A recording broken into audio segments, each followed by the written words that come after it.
பிரதமர் doctor Sri Anwar Ibrahim தலைமையிலான அரசாங்கம் மலாய்க்காரர்களின் உரிமைகளை பலவீனப்படுத்தும் வகையில் அரசியலமைப்பு சட்டத்தில் எந்த மாற்றமும் செய்யவில்லை என்பதை முன்னாள் பிரதமர் டாக்டர் மகாதீர் முகமது நீதிமன்றத்தில் ஒப்புக்கொண்டுள்ளார். ஷாலாம் உயர் நீதிமன்றத்தில் நேற்று அன்வாரின் வழக்கறிஞர் ரஸ்லான் ஹாத்ரி ஜுல்கிஃப்லி கேள்விகளால் குடைந்த போது தொடக்கத்தில் மகாதீர் தவிர்த்தாலும் பின்னர் அரசியலமைப்பில் மலாய்க்காரர்களின் அதிகாரத்தை குறைக்கும் மாற்றங்கள் எதுவும் இல்லை என ஒப்புக்கொண்டார். மேலும் மலாய்க்காரர்கள் இன்னமும் பொதுச்சேவை, போலீஸ் மற்றும் ஆயுதப்படையில் பெரும்பான்மையாக உள்ளனர் என அவர் கூறினார். ஆனால் அவை அனைத்தும் சட்டத்திற்கு உட்பட்டவை என அவர் குறிப்பிட்டார். அன்வார் மீது மகாதீர் தொடுத்துள்ள 150 மில்லியன் ரிங்கிட் அவதூறு வழக்கின் 2வது நாள் விசாரணையின் போது இக்காட்சிகள் அரங்கேறின. நேற்றைய அமர்வின் முடிவில் மகாதீர் இந்த வேகத்தில் நான் 200 வயது வரை வாழ்வேன் என நகைச்சுவையாக கூறினார். வழக்கு அக்டோபர் 29ஆம் தேதி மீண்டும் தொடரும். Dreaming of a getaway? Make it real with MH Holidays.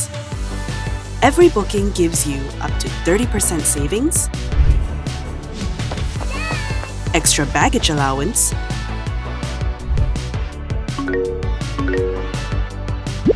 free date change, and more. Experience your holiday your way with MH Holidays. தேசிய முன்னணியிலிருந்து விலகுவது தொடர்பில் மஇகா இன்னும் தீர்மானிக்கவில்லை. அது தொடர்பான முடிவை பொதுப்பேரவை தான் முடிவு செய்யும் என அதன் தேசிய தலைவர் தான் ஸ்ரீ SA விக்னேஸ்வரன் கூறியுள்ளார். யாரும் கருத்து தெரிவிக்கலாம், ஆனால் கட்சியின் எதிர்காலம் என வரும்போது பொது பேரவைக்கே முழு அதிகாரம் உண்டு என்றார் அவர். சுமார் 80 ஆண்டு கால உறவை முறித்து கொண்டு அடுத்த மாதம் தேசிய முன்னணியிலிருந்து மஇகா வெளியேற முடிவெடுத்து விட்டதாக அதன் துணைத் தலைவர் டாக்டர் ஸ்ரீ M சரவணனை மேற்கோள் காட்டி முன்னதாக வெளியான செய்திகள் குறித்து விக்னேஸ்வரன் கருத்துரைத்தார். தீபாவளி திறந்த இல்ல உபசரிப்பின் போது மஇகாவின் அந்த முடிவு குறித்து சரவணன் தம்மிடம் தெரிவித்ததாக அம்னோ முன்னாள் உச்சமன்ற உறுப்பினர் டாக்டர் ஸ்ரீ தஜுடின் அப்துல் ரஹ்மான் முன்னதாக காணொலி வாயிலாக தெரிவித்திருந்தார்.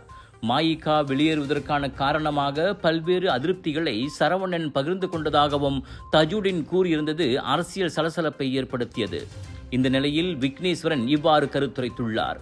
கூட்டணியிலிருந்து வெளியேற உறுப்பு கட்சிகள் முடிவெடுத்தால் யாரையும் தடுக்க மாட்டோம் என தேசிய முன்னணி தலைவர் டாக்டர் ஸ்ரீ ஹமட் ஜாஹித் அமீடி முன்னதாக கூறியிருந்ததும் குறிப்பிடத்தக்கது.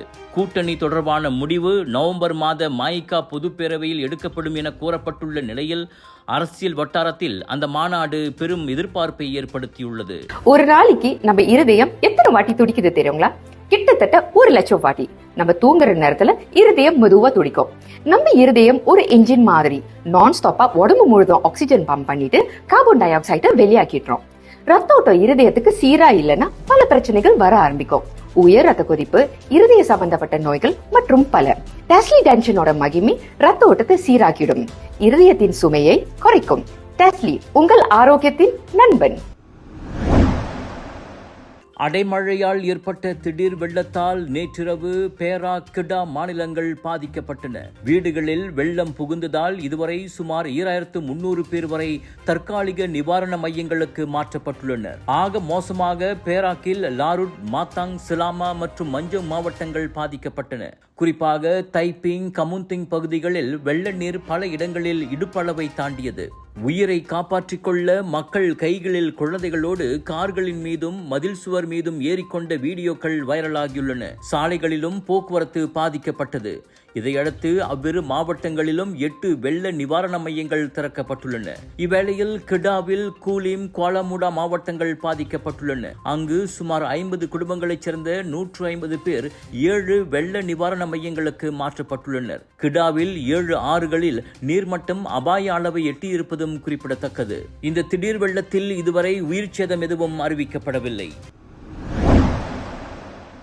20 ஆண்டுகால நீண்ட போராட்டத்தின் வெற்றியாக பினாங்கு மலாக்காஃப் தோட்ட தமிழ் பள்ளிக்கு ஒரு வழியாக 4 ஏக்கர் நிலம் ஒதுக்கப்பட்டுள்ளது. அக்டோபர் 11ஆம் தேதி நடைபெற்ற பள்ளியின் வருடாந்திர விளையாட்டுப் போட்டியின் போது மாநில ஆட்சிக்குழு உறுப்பினர் டாக்டர் ஸ்ரீ S சுந்தரராஜு அந்த மகிழ்ச்சி செய்தியை வெளியிட்டார். அனைத்து தரப்பினரின் கூட்டு முயற்சி மற்றும் பேச்சுவார்த்தையின் பலனாக பள்ளி நிர்மாணிப்பிற்காக 4 ஏக்கர் நிலத்தை ஒதுக்க எஸ்பி சத்யா நிறுவனம் ஒப்புக்கொண்டதாக அவர் கூறினார். எஸ்பி சத்யா நிறுவனம், பள்ளி நிர்வாகம், பள்ளி மேலாளர் வாரியம், பெற்றோர் ஆசிரியர் சங்கம் மற்றும் உள்ளூர் அதிகாரிகளுக்கு சுந்தரராஜு நன்றி தெரிவித்தார். மிக விரைவில் இந்த வரலாற்று சாதனையை நினைவு கூறும் சிறப்பு விழா நடத்தப்படும் என்று அவர் கூறினார். இது மலாக்காஃப் தமிழ் பள்ளி மாணவர்களின் எதிர்கால கல்வி வளர்ச்சிக்கு புதிய நம்பிக்கையை அளிக்கும் என பினாங்கு மாநில தமிழ் பள்ளிகளின் சிறப்பு செயற்குழு தலைவருமான சுந்தரராஜு தெரிவித்தார்.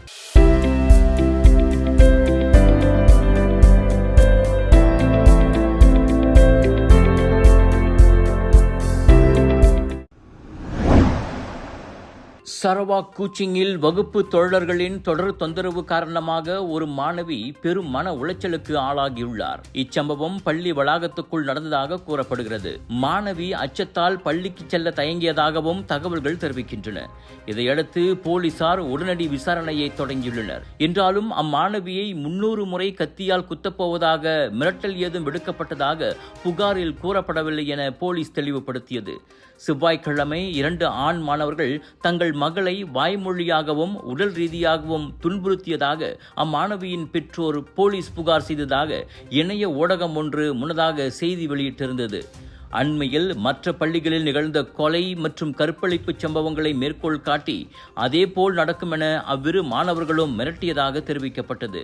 இந்நிலையில் உடனடி நடவடிக்கையாக 3 நாட்களுக்கு அவ்விரு மாணவர்களையும் இடைநீக்கம் செய்த பள்ளி நிர்வாகம் அவர்களில் ஒருவனை வேறு வகுப்புக்கும் மாற்றியது. போலீஸ் தரப்பில் இருவருக்கும் கடும் எச்சரிக்கை விடுக்கப்பட்டு பாதிக்கப்பட்ட மாணவியிடம் நேரில் மன்னிப்பு கேட்கவும் உத்தரவிடப்பட்டது. மாணவி மன உளைச்சலிலிருந்து மீண்டு வர ஏதுவாக அக்டோபர் 30 வரை விடுமுறையில் உள்ளார். விலையோ மலிவு, செலவோ குறைவு, தரமோ உயர்வு, மனமோ நிறைவு. மக்களின் தேர்வு என்ரிகோஸ் முழு ஆடை சத்துள்ள பால்மாவு.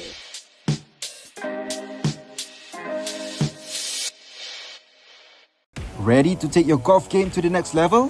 Join the Bridgestone ASEAN Amateur Open 2025 and stand a chance to win 5 amazing hole-in-one prizes, including a brand new Mazda CX-30. Don't miss out. Register now at bridgestoneasianamateur.com. தனது இந்திய வம்சாவளி மனைவி உஷா குறித்து பரவி வந்த விவாகரத்து வதந்திகளுக்கு அமெரிக்க துணை அதிபர் JD வான்ஸ் பதிலளித்துள்ளார். வெள்ளை மாளிகை முன்னாள் பேச்சாளர் ஜேன் சாக்கி தனது ஐ ஹேவ் எடிட் என்ற பாட்காஸ்டில் உஷா வான்ஸை பற்றி சர்ச்சைக்குரிய கருத்தை தெரிவித்த போது JD வான்ஸ் அதற்கு எதிர்வினையாற்றினார். திருமண பந்தத்திலிருந்து காப்பாற்றப்பட வேண்டிய சூழலில் உஷா இருப்பது போலவும் கண் சிமிட்டினாலேயே அவரை காப்பாற்ற துணிவோம் என்ற ரீதியில் சாக்கி நகைச்சுவையாக கூறினார்.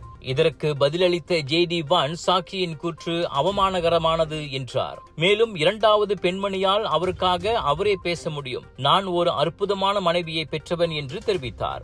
வான்ஸோ அல்லது உஷாவோ இருவரும் இதுவரை விவாகரத்தை உறுதி செய்யும் எந்த அறிக்கையும் வெளியிடவில்லை.